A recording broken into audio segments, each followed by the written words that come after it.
Okay, good afternoon, evening, morning, night. Depends where you are in the world. We are very happy to welcome you today to a interesting, hopefully interesting, stimulating, inspiring dialogue between two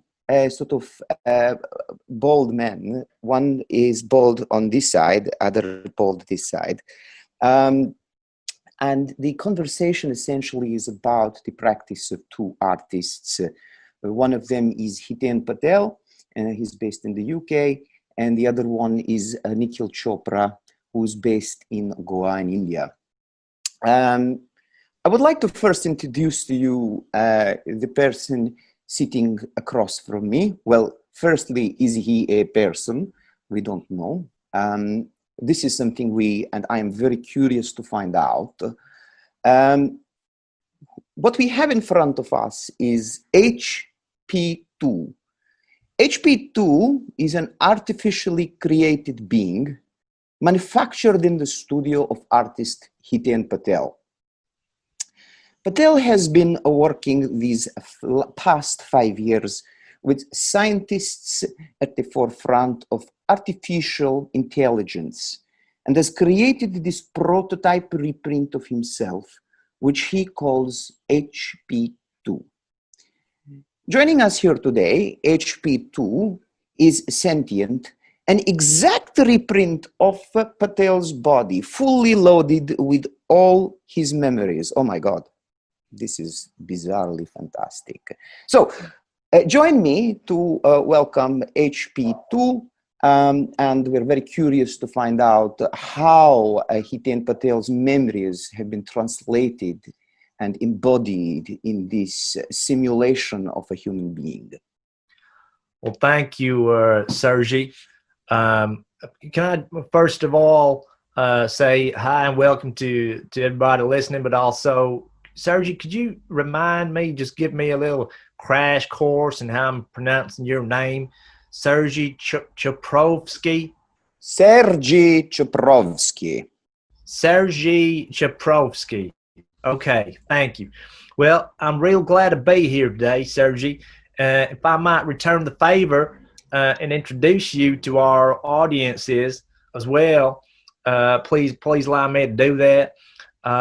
Here talking with me today, Sergey Choprovsky is a Balkan academic and curator with a focus on South Asian art, particularly its identity as it's shaped by a constantly changing cultural, political, and economic environment.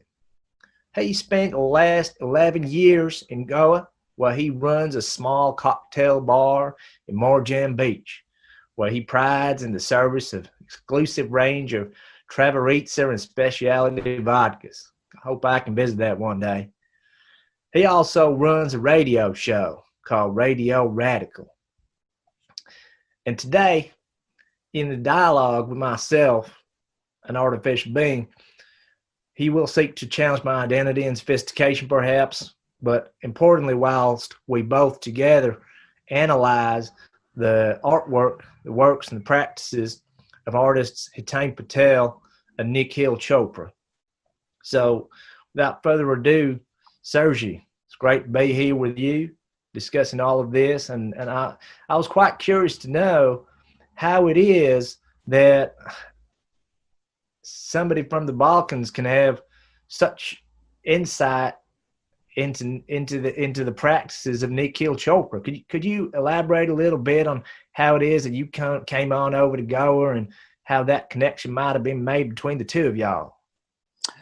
Well, it started in the early sort of 1970s, you know. I grew up watching films of Raj Kapoor, you know, Mera Naam Joker, very famous films, you know. We in the Balkans, you know, we love the old Hindi films. I hesitate to call it Bollywood, but you know, it's what we grew up with, a certain connection with India. Also, you know, there was this connection with Tito and Nehru. I think that's also something that's very connected with my history.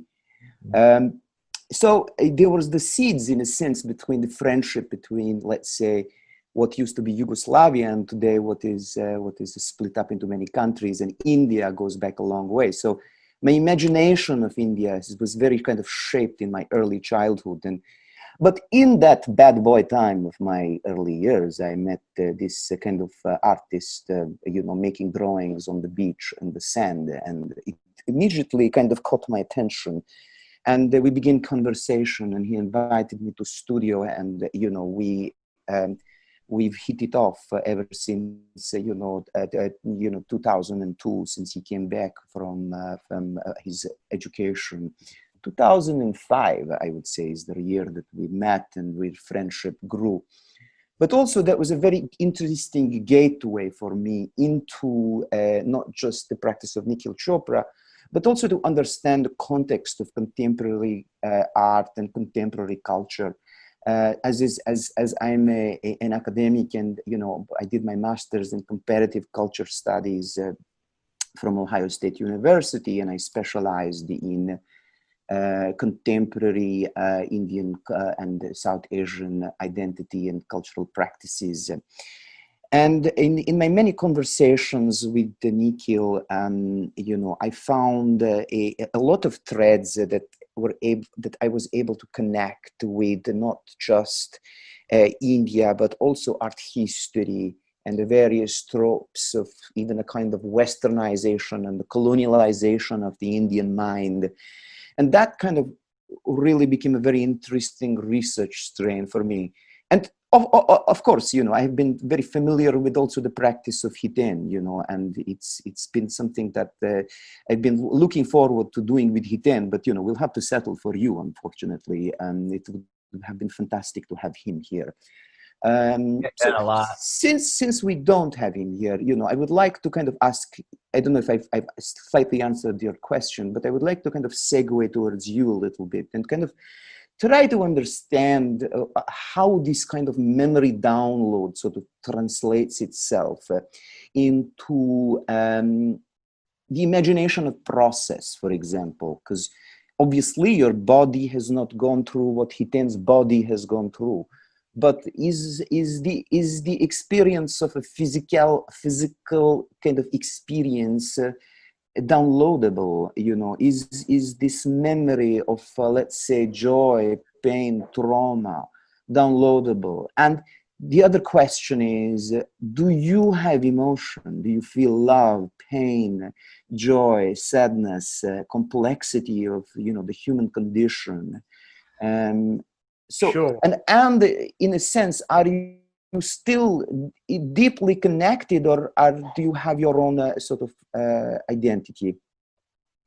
Sure. Well, let me try and illuminate some of that for y'all. Way that it works. I mean, unfortunately, a lot of those questions are almost impossible to answer. Reason being is that in theory, I contain all of the memories of Hetain Patel. Emotional memories, physical memories, and though I was created in this form, I have the memory of being in a different form, because those are the memories of Hetain Patel. And what I could not tell you if it's a complete memory bank, I just assume that it is. But conversely to that, I am able to access certain memories which Patel keeps locked away. So I have a wider access to memory. In terms You mean of you know some secrets? Let's just put it this way. a human way to talk about that will be secrets. I would prefer to call it transparency and of the human condition. The other thing is emotionally. Also, I can't really understand what that means. And what I mean by that is what love is to me, what sadness is to me. I do not know if that is the exact same thing that sadness and love is to Hetain Patel, or rather it is to you. In terms of my future being, I'm a sentient being. Whilst I contain Patel's memories and all of his experiences, I do have the choice to make new experiences, to make new choices in my life. Currently, I'm employed by the studio Patel to take on various different roles. Don't know if that quite answers your questions, Sergey. It does. It does. It's a good answer, HP2. It's the thing. The thing I'm wondering about is. I mean, it's funny that you asked me that because I had a similar question. I mean, I've been sent here. The reason I was created in the studio, one of the reasons is to do a lot of the jobs, a lot of the things that Patel no longer wants to do. He can't be bothered, or he would rather be at home watching Netflix on his TV. Some doing talks, opening exhibitions, or whatnot.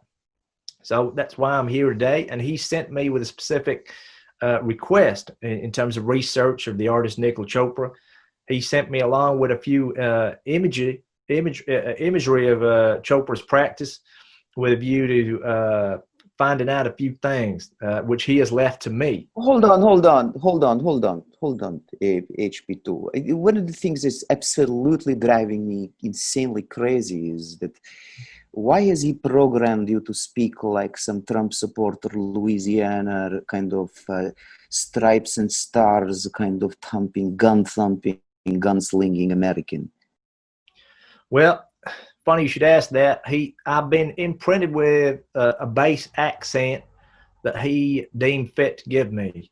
Now, despite what I might sound like, I have never stepped foot on U.S. soil. Oh. And okay. Furthermore, my accent is not specific to a particular place. You probably might not able to locate it to say Alabama or somewhere like that. And that is because Patel, in his infinite wisdom, instead of imbuing me with an authentic accent from a particular geography, he decided just to have me imitate his accent of his imitation of an American from that part of the world, despite the fact that he's never been there. So what he would perhaps describe as doing it out of love, he likes the sound of it in his mouth, in his reverberations of his throat, perhaps. I particularly see it as a little disrespectful. It's cute, HP2, you know. I sometimes get the kind of like Putin analogy made to the way I speak as well sometimes.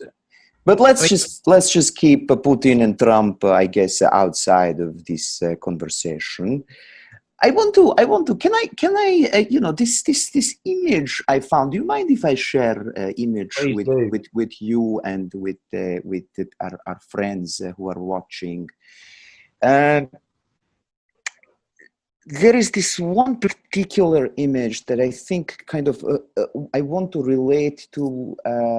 Sorry, please be patient with me 1 second as I open what I want to show. I'm used to the tardy actions of humans by now anyway, so please take your time. I'm built to accommodate for that. I want to talk about sort of how we do this. Sometimes technology. You're a techno guy. What do I do to show what I'm showing screen? How do I do that? That at the base of your screen should be a green button that says share screen. I see it. Okay, good. Yes, I got it. And share. Okay, you see what I'm showing you? Is it coming in your face? I see the imagery. Yes, of Patel standing with his father.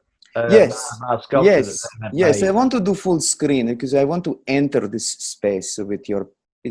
So you're saying this is your father? That's Patel's father. Yes. And you look like you've been oiling the the neighborhood's motorcycles or something. You know what's going on in this image. Firstly, let me tell you what I see that's going on in this image. That is sort of very. May I do that, please? Do I have your permission? I'm fascinated by that. You know, I think that this is a really interesting way for me to kind of connect sort of Nikhil's practice and your practice. I mean, there is a kind of very well-articulated awareness of the history that these two men come from, and the narrative is very much an inherited narrative. You know, it seems like there is a way in which Hetain has a way to weave together very seamlessly a kind of history and kind of contextualize his contemporary upbringing in the UK against that history or with that history. And just like he's created Hugh over here, you know, HP2, he has created something with his papa. And can you tell me what is that, and why did you involve this really sweet-looking man to do your art for you?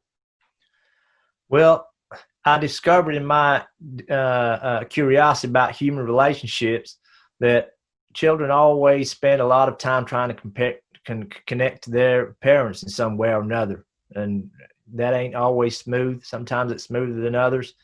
And from my understanding of Patel's history, one of the ways that he wanted to connect with his father is through this activity of building this sculpture. From my understanding, as Patel was growing up, his father was always at work. If he wanted to see his father, he needed to go to work. So that's what he did. He went to his father's work. He said, "Hey, Pop, why don't we make this thing together?" So in this project, Patel worked with his dad to cut down this Ford Fiesta, which is a replica of his first car, and they built it back together into this transformer, whereby I guess part of what Patel would say is that he partly sees it taking a training in welding from his pop. They spent 3-4 months together in that garage that you see in the back there, building this sculpture. They didn't talk that much. They ate their sandwiches together at lunchtime. They went to drink in the pub on the way home at the end of the day. A lot of the time they passed things between them, cut things, welded things. Interesting thing about this picture, which I found out, was just to the right, which is not visible in this picture, is a door. And that door leads you into a funeral director's place. So this building is actually a funeral company. And this garage is the personal garage of the owners of that place. And so they had a strange situation where sometimes there would be deliveries here that made them a little aware of their own mortality, which is again interesting for me, being that I am immortal. Also interesting, you know, you come here to kiss your dead uncle goodbye, and then you have this funky transformer where all the 6-year-olds from the funeral are running around and saying yippee. So it's a funny little object to have outside the funeral home, you know. Fortunately, this is the rear of the building. Big transformer robot taken outside the funeral home is quite a powerful image, I would say. I think so. But I would be particularly find that pertinent, being interested in why humans are so fascinated with machines. And death. And death, you're right. The interesting thing is sometimes humans project themselves into different things. Sometimes it's objects like you're shown here. Sometimes it's into different personas. And one of the things that I was wondering while we're on that is I had a real curiosity in looking at Patel's practice and Chopra's practice about persona. You know, how it is that they might get into persona. Whilst I know about Patel's history, I was wondering about Chopra's. When Hetain was playing this part of, you know, this misogynist that you talk about, and you had this kind of villainous thrill. I mean, he had this villainous thrill of, you know, playing that out, you know, in a sense, in a way you kind of came face to face with a kind of horrific fantasy of this desire. It's not really a desire, it's more a unmasking of, you know, they are very powerful, you know, putting on personas is a very kind of a shamanic act, if you think about it. You become the medium, you don't really become the teller of the tale, you know. You allow this other thing to enter you and take over you. Now, here's the difference. I feel that the understanding of that role is that a character or is that a persona, and I'm assuming you're like you can differentiate between two. And what do you think? Was it I think it's very hard to sometimes very hard to shed persona, but very easy to shed character, because the character is always connected to the narrative that is made of the world. And once you're able to exit the narrative, all the rules of that narrative also disappear. It's a really, I've never considered that angle before, Sergey. This idea of a situation, in what you're describing as a situation of drawing, of durational visit from Chopra in a particular space, in a way that's kind of removed from everyday life. It's yes, very particular, but it's very, I think it's very crucial, and this is, I think, I mean, it's maybe good conversation for you to have with Hetain, is to give very clear points of entries, and even clearer points of exit. And why I say exit is very important, because once you in a sense, it's very important to complete the cycle within the artwork and not allow for that leakage to happen outside of the artwork. Because in the end of the day, you want to come out of any art making process unscathed. You want to have an intellectual relationship with your practice, as opposed to a physical relationship with your practice. And I feel that this is so successfully done. Can I share one image of yours? Please do. Excuse me if I say yours, because the resemblance that you have with Hetain is so uncanny. It's so uncanny. I mean, it will be interesting in a decade or two, because my appearance will not change from this particular appearance. I'm effectively being frozen at this stage of 39 years old of Patel's appearance. So I do not age. My hair does not grow. My appearance will not change. So it will be interesting for us to have this conversation again, Sergey, in say 2 decades time. Listen, can you give me phone number of the scientist guy who is working with him? Well, again, in Patel's infinite vanity, he made some arrangements with the scientist. I'm saying arrangements as a legal term, but arrangements whereby he would not be permitted to collaborate with another practitioner. It's all right. It's all right. I understand. Where I come from, arrangement only means one thing. Anyway, it's okay. I believe it's been fantastic for me to have a simulation of myself. An everlasting Sergey. Sounds like a fantasy.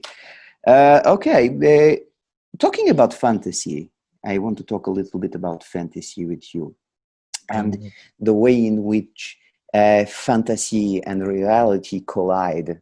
And this is something I think that Hetain does like a magician.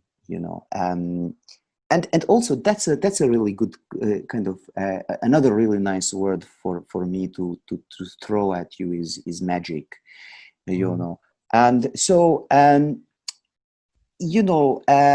are we? I want to remind me how we do this show. I show you my, you show me yours. Like how we do this? What do we do? There was a little green square. Oh, green. Green. Got it. It's just this one, but share. Okay. But I want to go, sorry, not this one. No problem. Escape. Yes. I want to go to this one. This is absolutely delicious image.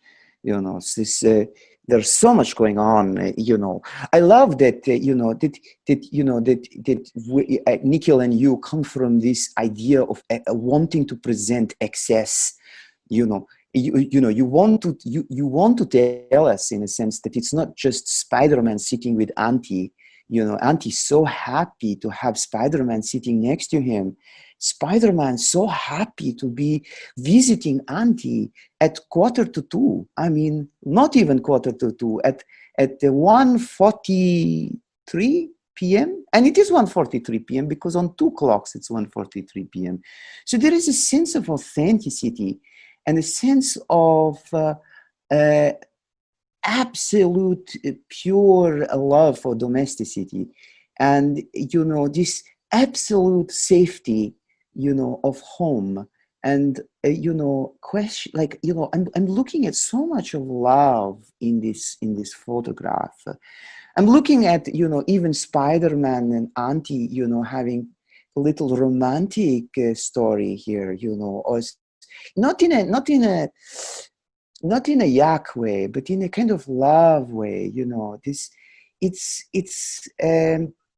but so tell me, who is in that Spider-Man mask? One, who made the Spider-Man mask? Two, why Spider-Man, and what is he doing here? Well, it is indeed Patel in the Spider-Man costume that you see there, but the fabrication of it was done by me. It takes a long time, 3 to 4 months of sitting down and painting by hand the structure of that Spider-Man costume. So he would rather not do that kind of durational activity. He would see that as beneath him. So I sat down and made that costume for him to get into.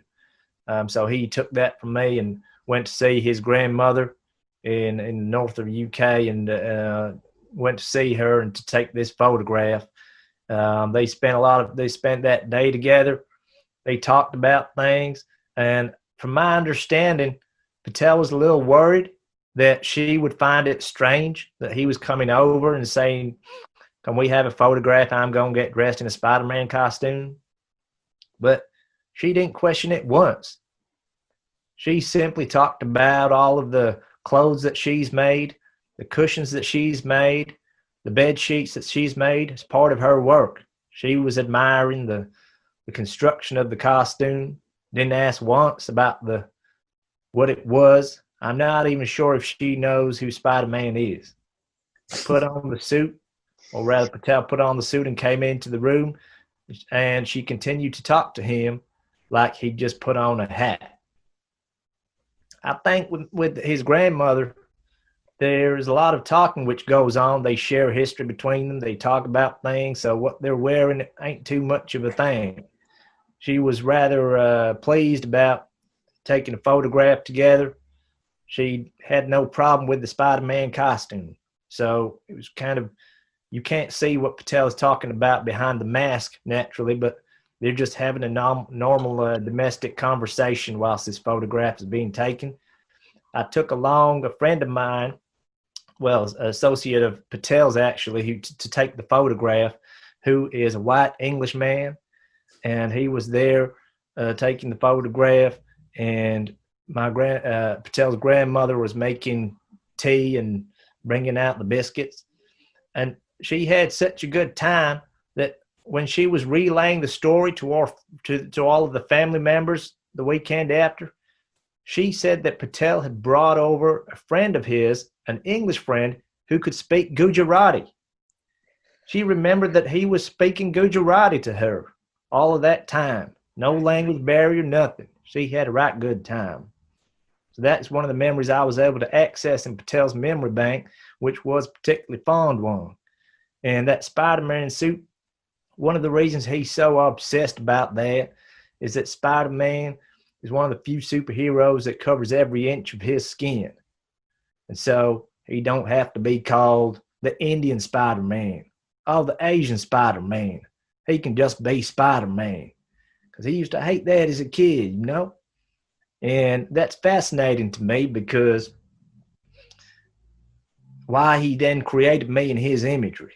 He could have created me to look like the photographer, but no, reflection of himself, such is vanity of the human condition. I'm always interested in the fact that in certain photographs I've seen of Chopra's practice, where he's using the lipstick, that's what it is, that at points he's covered the entirety of his body.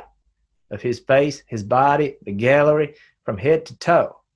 I thought that was rather interesting in my observations of Chopra's practice next to Patel's also. But tell me, what does it mean? I know it is a sort of obvious answer to that question, but I'm interested in sort of what was it like to grow up in the UK for Hetain? I mean, what was that? What is and how is it that it is informing this work? Because I think that there is a kind of a slippage, between, and this is a cultural slippage. I think we all enjoy that slippage. In fact, that's the space in between, let's say, the past and the present. Sorry, one second. This is totally unacceptable that my WhatsApp is on. So I'm really interested to know what, and I'll stop sharing my screen. Sure. Or maybe this is the image that I really want to jump to, So, what is that kind of cultural collision, or sort of, or a kind of collision, or a sort of interweaving of past, present for the future? Is it a kind of reconciliation, or is it a kind of critique, or what? I mean, I'm really kind of curious to know about that. In accessing Patel's memory banks, it's quite confused in there to make head nor tails of that. I can make a guess as my judgment looking at that, and I would suggest that it's all of those things. I would say it's more of an attempt to understand what is happening, an attempt to bring together many different time periods. So in this situation that you're showing here, the carpets, the wallpaper, the curtains, there exist as a time capsule from the late 1960s or early 1970s. And so are the sofas and the couches, and you can see the coverings for those my grandmother has made herself. And so with this generation in there, everyone, most people in there, bar Patel's wife, next to Spidey there, have grown up in that house, of being children in that house, were born in that house. And now being outside the house and coming back here, it's like stepping back into history, stepping back into being a child when you walk into that door. And so the situation is kind of a collision of those two things. But there's also, there's something quite oddly familiar. If I look at the colors and the textures in this room, the photographs and it reminds me of my grandmother in the Ukraine, for example. She has almost exactly same living room. This kind of printed bed cover, lace and kind of handmade, the kind of crochet work that she was doing all the time.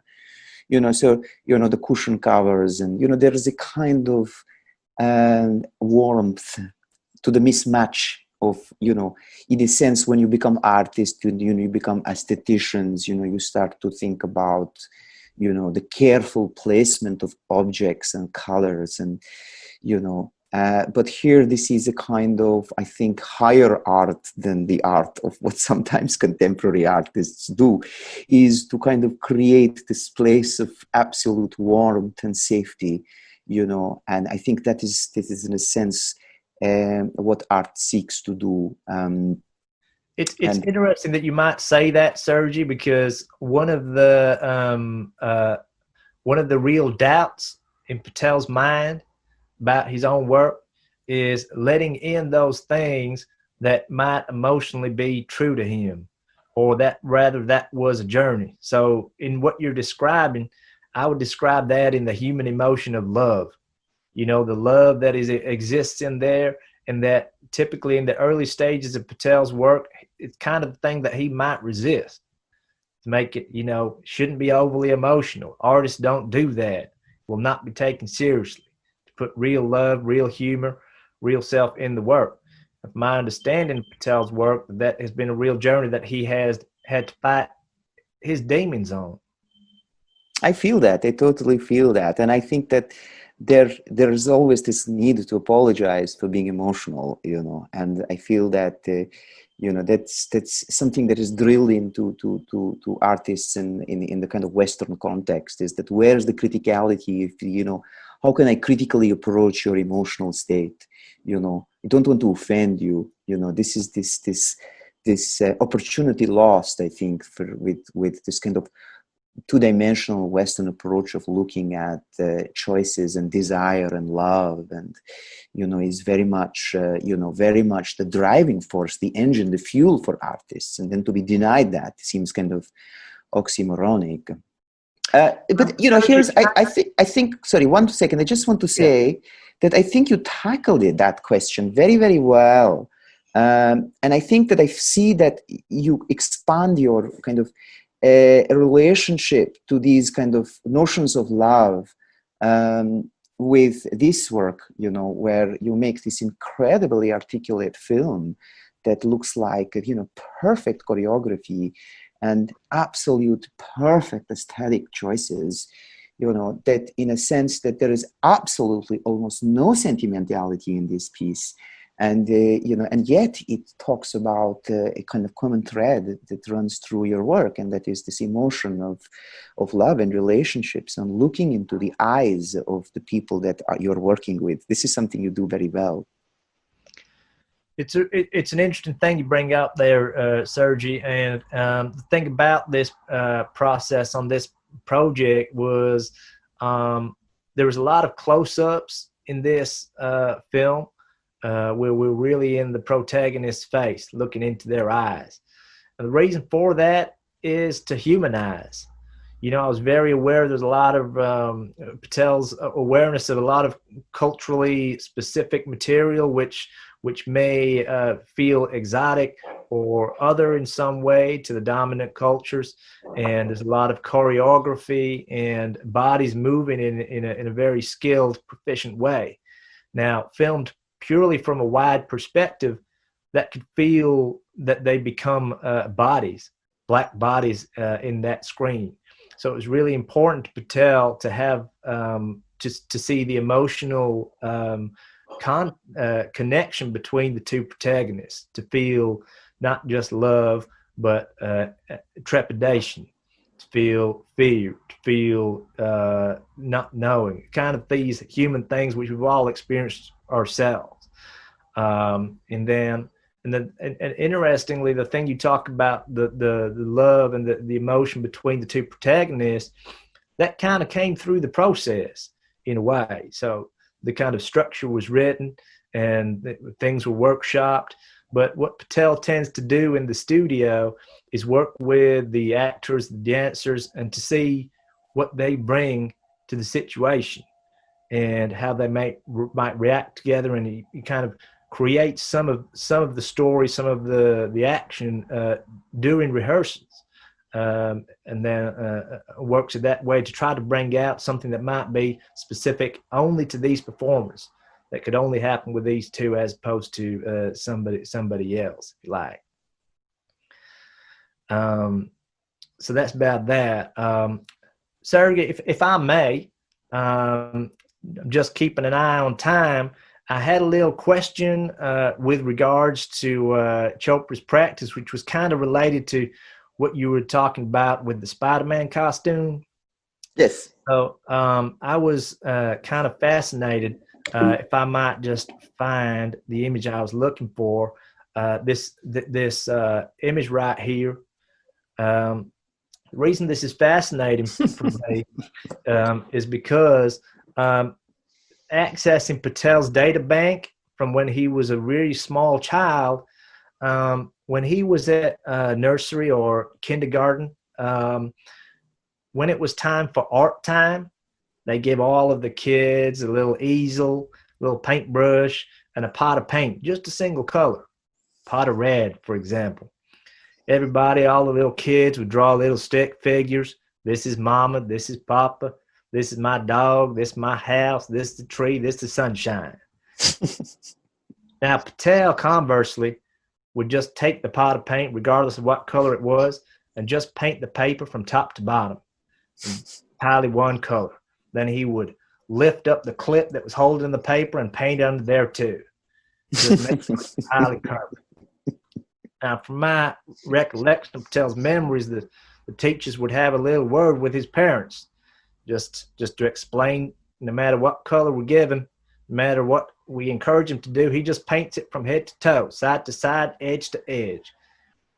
And I was looking at this imagery of Nikhil Chopra's, and I was noticing that, thinking about where choice is in terms of coverage of walls or canvas, whether that's a wall or the body or the environment, and where the decision making or the thought process is in when and how to stop, or what does it do to leave space? What does it do to have entire coverage? I wonder if you might have some insight into Chopra's thoughts on that.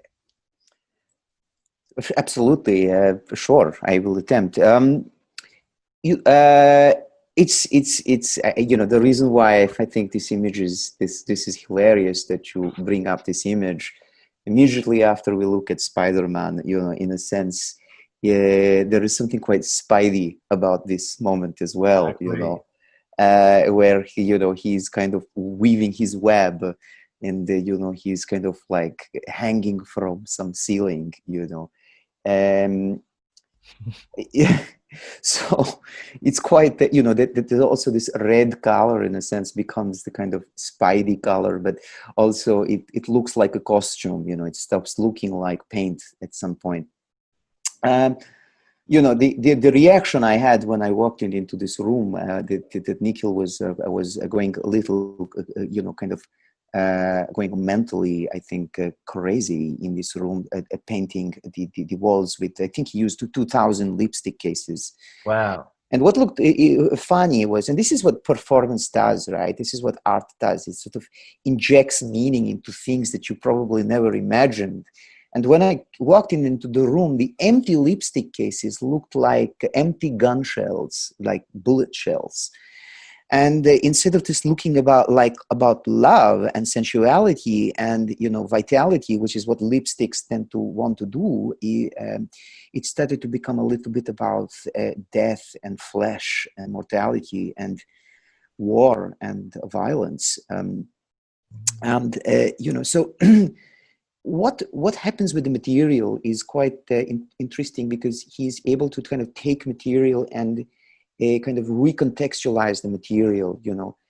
Yes, lipstick is used to paint the face, but to be used to be painted the walls, it's something that every child fantasizes about, and this is coming back to your memory of Heitain's childhood when he was wanting to fill the page with, it's the sensation of paint, and it's the sensation and the feeling of a hot red lipstick, in its kind of very gooey texture, kind of sliding so beautifully on the wall, and leaving that yummy trace behind. It's like taking a bite into like a chocolate truffle and like allowing the chocolate sauce to kind of flow into your mouth. And so every kid wants that sweet experience, and unfortunately what we do is we spend all our life programming our children to stop being children, so in a way, and this is something that I think also relates to Heitain's work, this idea of being a child, and playing with your toys, as a serious adult, is something that is completely connected with Nikhil's work as well. I love how you talk about materiality and the sensuality of materials, Sergey. And I was wondering, so in this activity, in Nikhil's headspace, you kind of described as going crazy with the materials. Does the materiality of the lipstick become a place of focus, of enjoyment, of sanity, or where does this sit in relationship to what lipstick is originally used for, in terms of, say, feminizing or beautifying or gender related? Well, it's if there is one word I think that sort of excites the performances is transformation, you know. And the transformation is not the end, you know, but it is, in a sense, a means to another end. And most of the times we never reach that place. And I'm talking about the other trans word, and that is transcendence. So there is a kind of action that becomes so repeated and so chanted, you know. Like, imagine if I gave you 5,000 little chocolate truffles to bite into, you know, and feel that chocolate oozing in your mouth, you know. At the 20th piece, you know, something else would start to happen. And that's the only way to discover that, is to actually eat those 20 chocolate truffles to understand what is happening to the mind and the body. Now, so the materiality of the lipstick is not just transformed, the room is transformed, his body is transformed, and it is just simply transformed by this one material. And this material as well is a material created for transformation. You know, wearing makeup in tradition has been such an act for women to do. You know, it's such a gendered kind of act. You know, it goes with, you know, sensuality and sexuality and health and vitality and fertility. You know, this, in a sense, you kind of, the blush on the cheeks and red on the mouth is in a way kind of the kind of display of health and virility. So and that's why women wear, I guess women wear it, because it makes them feel and look like that. I mean, I like to wear lipstick as well, you know, and it definitely completely transforms my face as well, you know. And I'm fascinated by the human propensity to change their faces in myriad of different kind of ways. Well, because I think that committing yourself to one persona, one face, one life, one experience, one thing is very boring. I can understand that. I can understand that for sure. I've been in Patel's body for a very short period of time, but if I'm particularly honest with you, I'm ready to get out of it, try something else. It's kind of quite limited experience just being in one thing.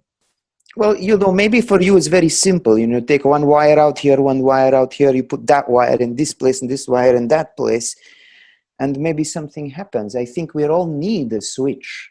It's very important, I think, for all of us to have a switch. You know, and I think that this is, maybe if you have this discussion with the engineer, is to kind of give you like maybe 6, 7 buttons on you, you know, that you can press and become someone else, you know. For what do you think? I'll have to request that. Listen, Sergey, Time's up. Like we could talk for a long time, and I would like to continue, but my charging port is not in this building, and I need to go back to recharge in order to be able to compute and have other interaction with other human beings and continue my education. So I would like to thank you for giving me this time. And I understand that human time is very precious outside of the immortal realms of my existence. So I really appreciate you giving me a little bit of that to talk to me today. It's been an absolute pleasure. I'm very convinced about this technology. Listen, if there is some way you can get me number of engineer, you know, I sort you out, you know. So I have a lot of connections, good connections, and, you know, I fix you whatever you want. I don't know what your desire, real deep down desires are, but we can work something out. I want to meet this engineer. I think we can arrange that. Good. Da. Okay. Great. So, fantastic. It's a beautiful pleasure to have all our listeners here today. Thank you very much. Thank you very much. And, you know, stay tuned. You know, we will be doing wonderful, crazy things for the rest of our lives. And hopefully you catch us in some part of the world. HP2, whenever you speak to Hetain and whenever he gets off his couch from the Netflix kind of binge shows that he's watching, please do give him lots of my love and admiration for such a solid practice and for such articulate work and for expanding our understanding of our own selves. And I hope that our paths cross somewhere in the future, very near future, and we can share a cup of coffee or a spiked coffee, if you like. Whilst I don't quite understand what that means, I appreciate the gesture, and I would like to reflect that back and thank you and ask you to pass on gratitude to Nikhil Chopra, a message from Patel. He wanted to pass on that he has Chopra's photographs, and he wanted me to wink like that and said he will return them at his earliest convenience. I have received the wink. Thank you very much. Okay, well. Stay safe. I suppose you are very safe. You are a artificial intelligence, which means you will never get infected. You son of a bitch. We have to deal with the virus. So as real human beings. I wouldn't worry too much about the virus. Humankind only has 54 years left anyways. So the virus in the wider scheme of things is not so important. Why do you think I'm asking for contact of engineer? That's fine. We can talk. Okay. Okay. Bye-bye. See you soon. Lots of love. And we will stay connected.